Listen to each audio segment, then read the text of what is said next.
Let me start with a situation that might feel uncomfortably familiar. You're lying in bed at night. Your body is tired, but your mind is wide awake.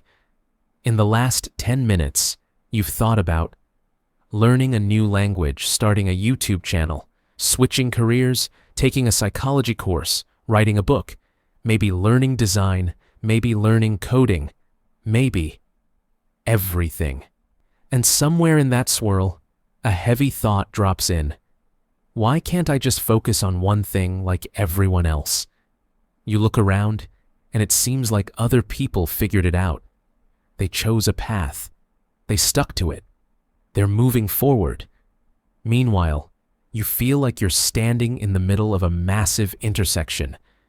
Too many roads, too many directions, too much curiosity. And somehow, no movement. Maybe you've even been told things like, you need to commit.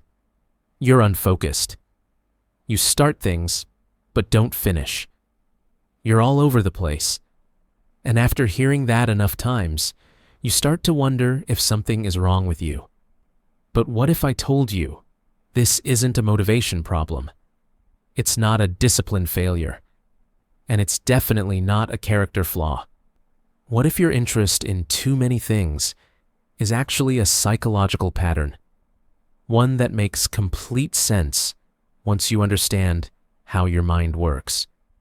In this video, we're going to unpack why some people are naturally interested in many domains, what's happening in your brain and nervous system, why just focus advice often backfires for you, and how to work with your mind instead of fighting it. If you've ever felt mentally overstimulated, creatively restless, or torn between many identities, this video is for you. Let's slow this down. Let's make sense of it. And let's take the shame out of it. Here's the first big reframe. People who are interested in many things are not broken specialists. They're not failed focused people. They are often highly associative thinkers. That means your brain doesn't move in straight lines. It moves in webs. Where some minds go, this leads to that, leads to this. Your mind goes, this reminds me of that, which connects to this other thing, which might be useful over here. Your curiosity is pattern-based, not goal-based. You're less motivated by clear ladders, narrow lanes, predefined paths, and more energized by meaning synthesis exploration, understanding systems. This is why you don't just want to do something. You want to understand it, connect it, see how it fits into a larger picture. And that's not random. Psychologically, this pattern shows up strongly in people with high openness to experience, high sensitivity to novelty, strong internal worlds, identity-based curiosity, not just skill-based. You're not interested because something is useful. You're interested because it clicks something inside you. And once you understand that, the whole story changes. Let's talk about the brain for a moment. Without getting overly technical, your brain runs on dopamine. Dopamine is not the pleasure chemical. It's the anticipation chemical. This could be interesting signal. People who are interested in many things tend to have brains that are highly responsive to novelty, quick to detect possibility, easily stimulated by ideas. So when you discover something new, your brain lights up. It's like your mind goes, oh, this could matter. The problem isn't that you lose interest. The problem is that your brain keeps finding new doors, and every door feels meaningful. Not shallow, not random, meaningful. This creates a unique tension. Excitement pulls you forward, overwhelm freezes you, guilt creeps in. Because now you're holding too many internal futures at once. Most productivity advice assumes a different brain type, a brain that prefers repetition, predictability, narrowing options. but your brain is scanning the horizon constantly. Not because you're distracted, but because it's how you make sense of the world. Here's where things get emotionally heavy.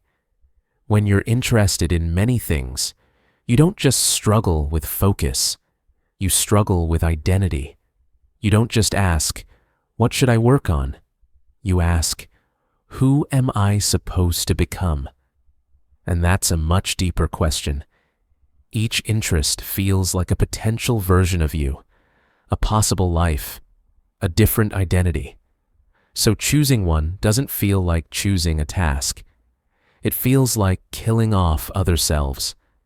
And that creates grief, even if you don't consciously notice it. This is why you might hesitate to commit, keep things open, resist long-term labels, feel anxious about being boxed in, not because you're immature, but because your identity is multidimensional. You don't want one definition, you want room. Let's talk about bad advice.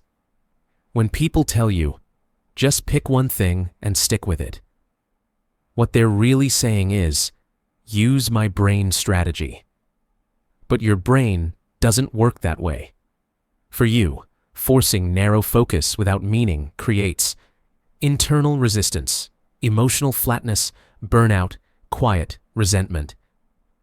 You might comply for a while. You might push yourself. But inside, something goes numb. Because your motivation isn't driven by external structure. It's driven by internal coherence. You need to understand why something matters, how it connects, where it leads conceptually. Without that, discipline feels like self-betrayal. Here's a small but powerful shift. Stop asking, "What should I focus on?" Start asking, "What am I trying to understand right now?" This reframes your curiosity from chaos into direction. Instead of choosing a single activity, you choose a theme. For example, understanding human behavior, learning how systems work, exploring creativity, and meaning mastering communication. Suddenly, multiple interests can coexist. They're no longer competing, they're collaborating. Your mind relaxes when it sees coherence. You don't need lifelong commitment. You need intentional rotation. Here's how it works. Instead of trying to do everything at once, you rotate focus, 6 to 12 weeks per primary. Focus one main theme. Secondary interests stay parked, not abandoned. This gives your brain novelty structure permission. You're not quitting anything. You're sequencing. This reduces guilt dramatically. People like you thrive when their life revolves around a core question, not a single skill. Examples. How do people change? How do ideas spread? How do humans create meaning? Every interest feeds the same question. Different lenses, same center. This creates depth without confinement. A quick but important caveat. If your scattered focus comes with chronic impulsivity, severe time blindness, inability to finish anything at all, emotional dysregulation, you might want to explore ADHD with a professional. Similarly, highly sensitive people experience overstimulation more intensely, which can amplify interest overload. This video is not a diagnosis. It's a lens. Use it gently. Let me say this clearly. You are not lazy. You are not flaky. You are not unserious. You are responsive. Your mind responds to meaning, to possibility, to depth. And in a world that rewards narrow output, that can feel like a liability. But historically, these minds were integrators, bridge builders, translators. They connected dots others didn't even see. The pain you feel isn't because your mind is wrong. It's because it hasn't been given the right structure. Try this the next time you feel overwhelmed. Instead of saying, "What's wrong with me?" say, My mind is sensing more than one meaningful direction. That one sentence shifts everything. Let's recap. If you're interested in too many things, it's likely a pattern of associative thinking.